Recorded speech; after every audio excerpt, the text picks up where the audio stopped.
हाँ, मैंने कहा योगेश, बोली मम्मी मेरे बोतल मार रहा है, बोतल मार रहा है। या आप ये बताओ 1000 किलोमीटर हम कैसे जा सकते 1 सेकंड में। मैं बोली मग योगेश, मगर और लड़की के हाथ मत लगा देना, अगर लड़की के कुछ हो गया योगेश मैं तेरे को बख्शूंगी नहीं। योगेश तेरे को मम्मी मेरे बोतल ही बोतल मार रहा है, बोतल मार रहा है। मैंने श्याम ने बेटी को समझा दिया, बेटा माँ भी आ रहे गाड़ी लेके। ने बोले बड़ी तेरी माँ के पास फोन कर देती थी, बुला ले तेरी माँ को, बड़ी बात तो 10 मिनट में बुला लेती थी, बुला ले तेरी माँ को। फिर मैं अंबिका बोली मम्मी ये एलईडी के लिए चिल्ड करता रहता है। मैं को बेटा तू एक काम कर, इसको महेंद्रगढ़ भेज दे। मेरा बेटा अंकित और मैं हम दोनों गए, वो दोनों पापा बेटा गाड़ी में वहाँ से आए हैं। उन्होंने एलईडी पसंद करी, जो महंगे से महंगी एलईडी थी उसके हाथ लगाए। वो 70,000 की 72,000 की बोली थी, उन्होंने 70,000 की दी। वो लिखत धरी है वहीं पे एजेंसी में, वो जाके देख लेना आप, शोरूम में उसकी लिखत धरी है। शादी के 15 दिन बाद में मैं दूसरी एलईडी दिवा का यूँ 70,000 की वो लेके चले गया। फिर बोले तेरे पापा ने ऐसे नहीं दिया वैसे नहीं दिया। बोले मेरे को 21 लाख रुपए चाहिए, मेरी गाड़ी की कीमत चाहिए, तो इस घर में इज्जत मिलेगी, नहीं तो इस घर में तो तू हमेशा बेशा रूप में रहेगी और या घर में नौकरानी बन के रहेगी। मेरे भाई की भी औरत रहेगी, मेरे पापा की भी रहेगी, मेरी भी रहेगी। फिर अंकित ने कहा तो आप कौन सी गाड़ी लोगे। फिर लड़की का फोन आया, मौसी जी सू कहे सुधी सुसरी कह दे, मेरे पापा तो स्कॉर्पियो लेंगे। मैंने फिर कहा कि ये तो स्कॉर्पियो मांग रहे हैं। फिर इन्होंने तसल्ली करी, बोले भाई स्कॉर्पियो 12 लाख से स्टार्ट है और 18.5 लाख तक आएगी। बोला चलो ठीक है, मैं 11 तो दे रहा हूँ, मेरी बच्ची के सुख के लिए मैं 1 लाख रुपया और खर्च कर दूंगा। बोला मैं चलो भाई मैं ये स्कॉर्पियो भी दे दूंगा। उन्होंने फिर कहा कि नहीं हम तो टॉप मॉडल लाएंगे। अंबिका पापा ने बोला तू तेरी इसी तीसी करा, मेरे पास कुछ नहीं है। 3 दिन शादी के रह गए थे कि हमने इस तरह की दहेज की कोई डिमांड नहीं की, तो आप क्या कहना चाहेंगे। 3 दिन पहले मांग करी, पहले बोले हम रुपया नारियल से शादी करेंगे। फिर मैंने वो बीच में बुलाए, मगर रुपया नारियल से तो भाई लड़का लग रहा है, ऐसे कैसे शादी होगी, एक बार क्लियर कर लो। वे बुलाए, बीच में आए, बोले आप क्या देने चाहते हो। मुझे जी हमारी तो ये गुंजाइश हमने बता दिया 11 लाख रुपये देंगे भाई, फुल सामान देंगे, तुम्हें 10-15 तोला सोना डाल देंगे। बोला ठीक है। उन्होंने देख लिया इतना दे रहे हैं तो आगे और भी कुछ देंगे। 3 दिन पहले उन्होंने फिर मांग की कि अंबिका कह रही थी कि बाबा मेरे को तो एक गाड़ी देना, मेरे को और कुछ मत देना। बाबा ने कहा कि ठीक है बेटा मैं तेरे को गाड़ी दूंगी। बेटा कौन सी गाड़ी लेगी। बाबा मैं वरना गाड़ी लूंगी। फिर उन्होंने बताया, बाबा भी वहाँ गए, कोई बूढ़ा एक्सपायर हो गया था वहाँ पे गए थे। उन्होंने बताया भाई हमारी लड़की की गाड़ी की मांग है, मैं एक छोटी सी गाड़ी देना चाहता हूँ। उन्होंने देख लिया ये गाड़ी दे रहे हैं। फिर उन्होंने डिमांड किया कि नहीं हम तो छोटी गाड़ी नहीं, हम तो बड़ी गाड़ी लेंगे। फिर इन्होंने कहा कौन सी गाड़ी लोगे। बोले हम तो भाई स्कॉर्पियो लेंगे या फिर बोलेरो लेंगे। फिर हमने कहा कि भाई हम पूछते हैं, पूछताछ करके घर में अपनी एक सलाह करके फिर आपको बताएंगे। उन्होंने फिर कहा, ये अंबिका का पापा बोला कि हाँ चलो हम बोलेरो गाड़ी दे देते हैं, 8.5 लाख की आएगी। मेरा बच्चा 2 दिन नारनौल गया एजेंसी में, इसने फोटो खींची और वो मॉडल दिखाया कि जिया जी ये मॉडल देखो, ये मॉडल देखो। उन्होंने कोई नहीं जवाब दिया कि उसके पापा जवाब देते थे घर पे, पापा बोलते थे जब भी वो बोलते थे। लड़का घर पे आ गया, बोला नहीं हम ये गाड़ी नहीं लेंगे, हमारी ये पसंद नहीं है। फिर अंकित ने कहा तो आप कौन सी गाड़ी लोगे। फिर लड़की का फोन आया, मौसी जी सू कहे सुधी सुसरी कह दे, मेरे पापा तो स्कॉर्पियो लेंगे।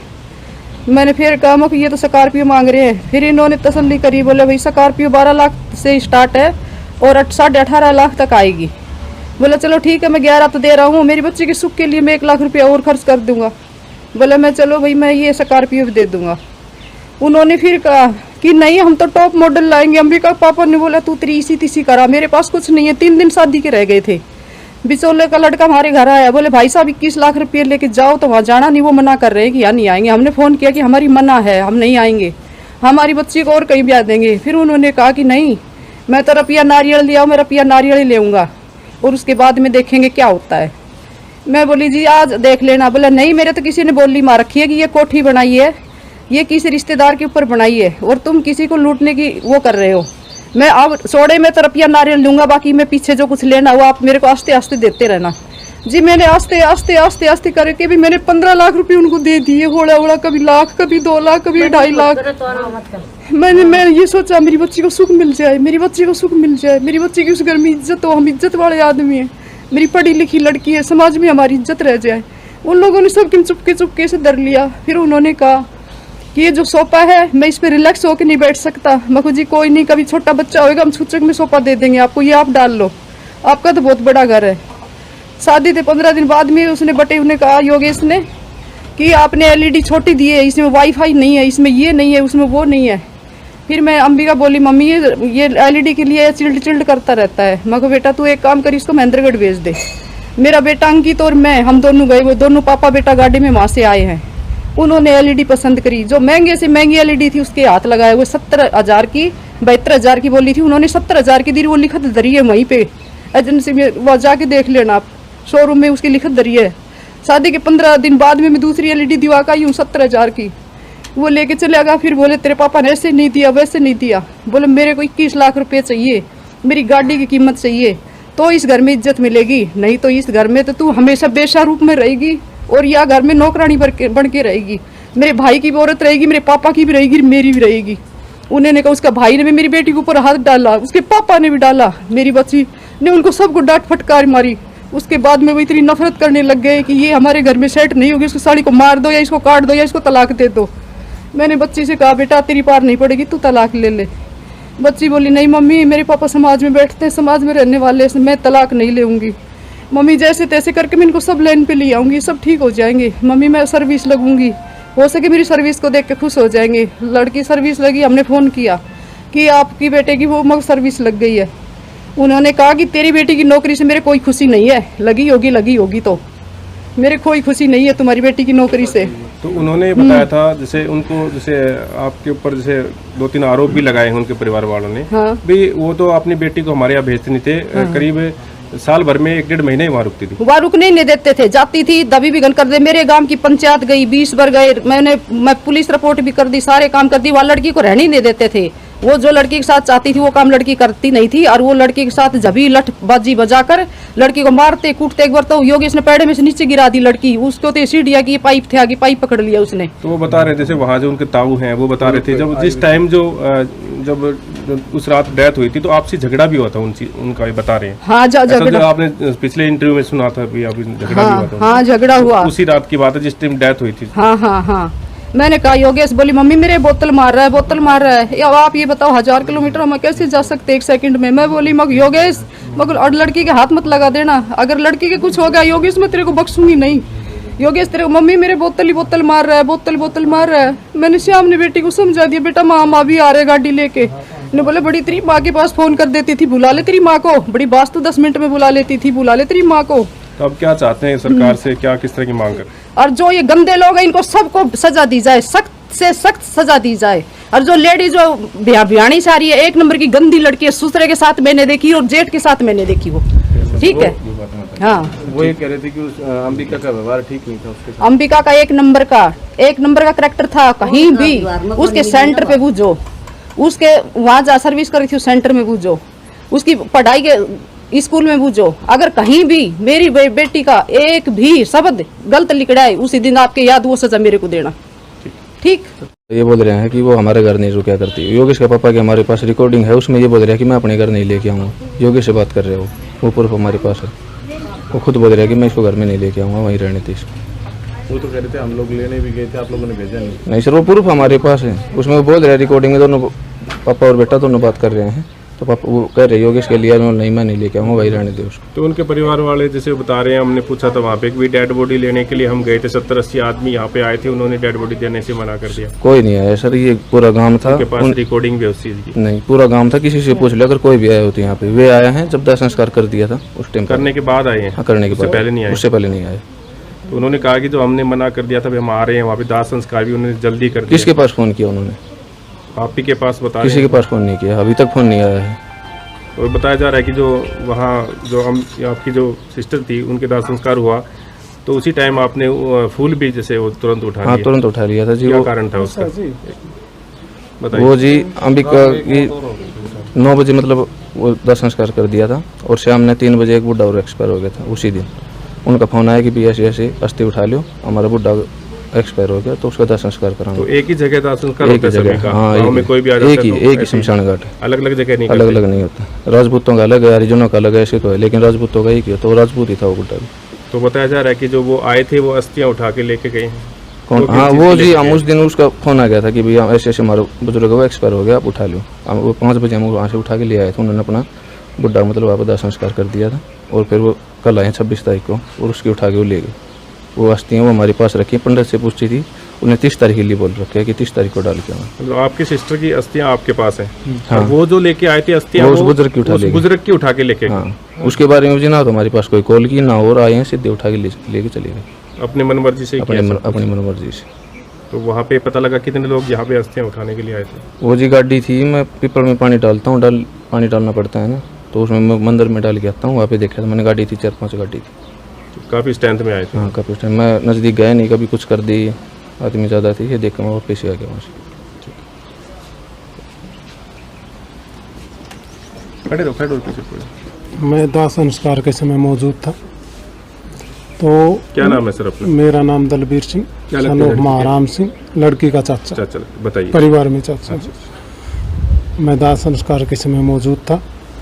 तो खुडानाबाद से जो आदमी आए थे, यहाँ पे 6 आदमी आए थे, सिर्फ एक गाड़ी पहले। वो हमारी रिश्तेदारी और थी, पहले भांजी भी आई हुई है उस गांव में, उस परिवार से थे। उन्होंने भी किसी को कोई जिक्र नहीं किया है कि भाई हम बॉडी को लेने आए हैं या वैसे। उन्होंने तो यही बताया कि हम तो यहाँ दाह संस्कार में शामिल होने आए हैं। ठीक है। उसके बाद हम 9:30 के आसपास यहाँ से चले, 10 बजे वहाँ पहुँच गए होंगे। 10 बजे तक दाह संस्कार कर दिया। तो दाह संस्कार मतलब बॉडी को अग्नि देने के बाद वहाँ से 2-3 गाड़ी आई हैं 10 बजे के आसपास। उन्होंने फिर बॉडी क्लेम करने का तो मतलब ही नहीं रह जाता। वहाँ से आए हैं तो उन्होंने उससे पहले कोई समाचार नहीं दिया कि भाई हम आ रहे हैं या नहीं आ रहे हैं। अगर समाचार देते तो हम रुकते भी, इंतज़ार तो करते वो भाई कैसे क्या चाहते हैं, कैसे करते हैं। ये तो है बॉडी को क्लेम करने की बातें। रही दूसरी बातें अंबिका की, एक देवरानी जो ये बोल रही है कि भाई आपके माध्यम से भाई अंबिका बोला करती मुझसे कि भाई या इनसे कि भाई 21 लाख क्यों नहीं मांगे, इनसे क्यों नहीं लेते भिवानी वालों से।